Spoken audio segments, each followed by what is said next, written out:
Hi friends, good evening. నేనైతే prawns biryani చేద్దాం అనుకుంటున్నాను. ముందుగా రైస్కి సరిపడ ఉల్లిపాయ, పచ్చిమిర్చి, కొత్తిమీర, పుదీనా,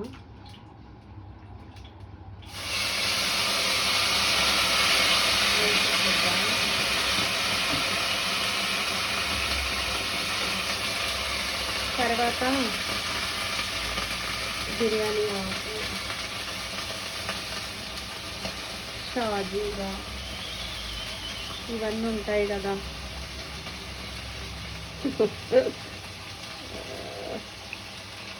మీరు వేస్తారా ఫ్రెండ్స్? ఇవన్నీ వేసాను. తర్వాత కస్తూరి మెంతి, కస్తూరి మెంతి,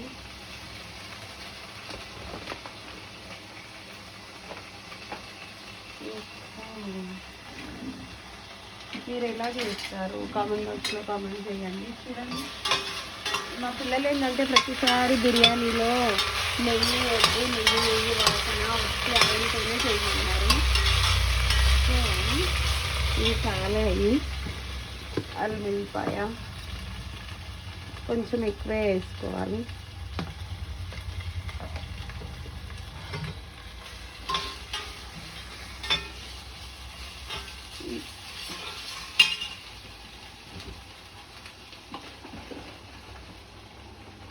కేజీ రొయ్యలు, కేజీ రైస్, కేజీకి సరిపడా సాల్ట్ వేసేద్దాం అందులోని. అది అక్కడ ఫ్రై అవుతాయి. ఇవి బాస్మతి రైస్, మాకైతే నలుగురికి 1.5 గ్లాస్ సరిపోతాయి. ఇంట్లో నుండి తీసి, కవర్ల నుండి తీసి అలాగే పోసిన అనుకోకండి.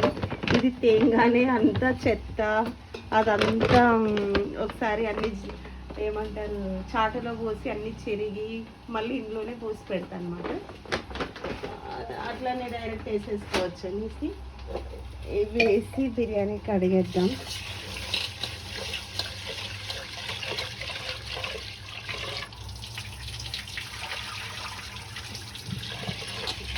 మండే స్పెషల్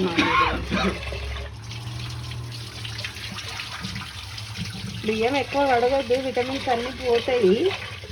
కానీ ఇప్పుడు అన్నిటికీ మందులు వేస్తున్నారు కదా పాడవకుండా, అందుకని ఒక 3 టైమ్స్ కడిగా. ఇంకా 2 గ్లాసులు పోసిన కదా రైస్, 2 గ్లాసుల రైస్కి 3 గ్లాస్ వాటర్.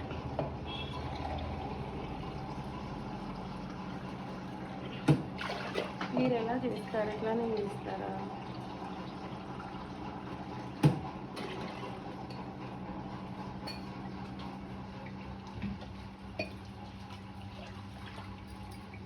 వేస్తాం కదా.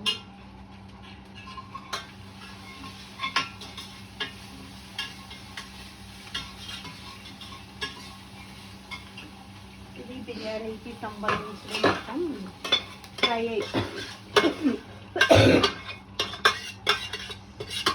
అయిపోయింది.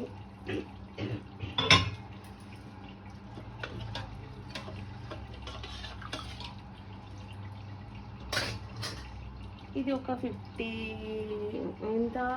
80% ఉడికిస్తాం. ఉడికించి అటు ఉడికిస్తాం. అంతలోగా ప్రాన్స్ ఫ్రై చేస్తాం. ప్రాన్స్ చూపెడతాయి.